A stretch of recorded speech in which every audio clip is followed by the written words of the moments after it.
Les divorces après la chirurgie bariatrique. On relève dans 30% des cas une modification dans la vie conjugale après la chirurgie bariatrique. Comment est-ce qu'on explique ça? Il y a pas mal de choses en fait qui rentrent en jeu. Il y a parfois de la jalousie avec son entourage familial ou encore avec son compagnon, avec sa compagne.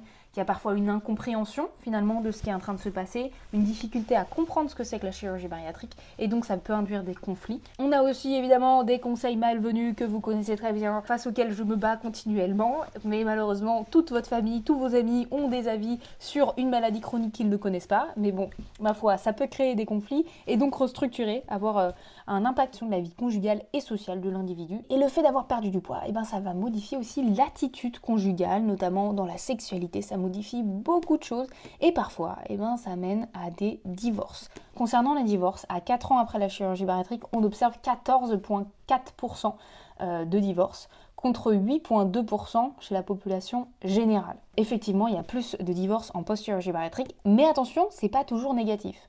En fait, pour les personnes qui sont concernées, on se rend compte que la chirurgie, elle a été révélatrice de dysfonctionnement dans le couple. Et finalement, ça a été une motivation pour les deux parties à dire finalement, le poids c'était un problème, mais c'était pas le fond du problème. Sur le long terme, ces patients considèrent cette conséquence comme neutre ou en tout cas pas négative parce qu'elle leur a permis d'évoluer sur leur point conjugal et de rentrer dans une relation avec eux-mêmes et avec les autres qui est parfois un peu plus saine que ce qui était avant.